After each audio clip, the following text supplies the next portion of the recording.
bonjour à tous, ravi de vous retrouver. Alors je ne suis pas au Magic Boat, mais je suis dans le studio, home studio, que j'avais préparé déjà au premier confinement. Là c'est le deuxième confinement, donc eh bien on se retrouve.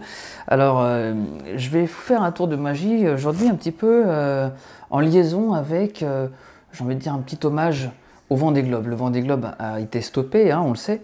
Eh bien, les navigateurs se préparent à faire leur tour du monde. Et bien, je vous propose, moi, de faire un tour du monde grâce aux cartes. Voici donc les cartes.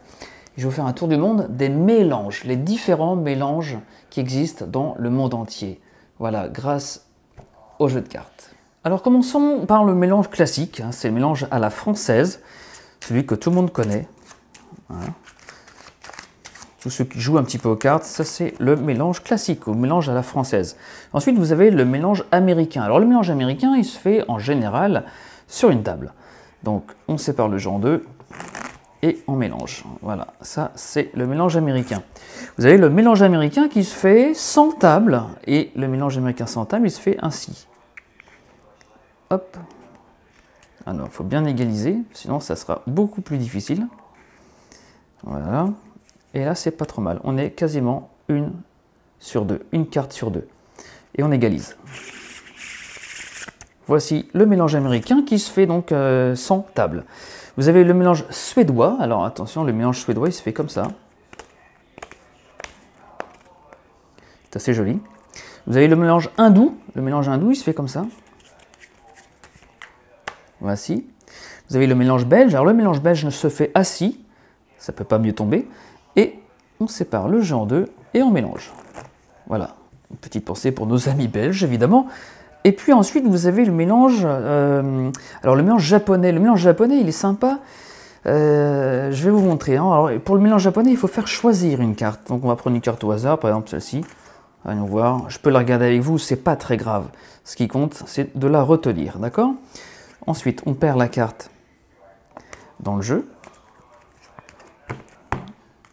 Et on va vous faire, maintenant je vais vous faire le mélange japonais. Alors, pour le mélange japonais, il y a une petite coupe importante à faire. Voilà, c'est une coupe de tricheur, j'aime bien la faire. Elle sert à rien du tout, mais j'aime bien le faire. Alors, le mélange japonais, regardez bien, c'est des cartes à l'endroit, des cartes à l'envers. Vous voyez, etc., etc. Voilà. Donc, on a bien des cartes dans tous les sens. D'accord. Tiens, on va faire maintenant le... Alors, je vais vous montrer ce qui se passe avec le mélange japonais. Parce que le mélange japonais, c'est assez amusant. Mais il suffit de faire ceci. Vous voyez, en fait, on fait rien du tout. Mais vous avez peut-être vu quelque chose, non? Regardez, toutes les cartes redeviennent dans le bon sens. Sauf une seule carte. Et là, on va voir ce que c'est.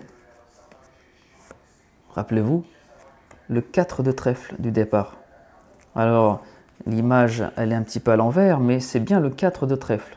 Hein, ou le treca. un treca de trèfle. Allez, à la semaine prochaine. Et bon confinement à tous, hein, bon courage, ça va passer.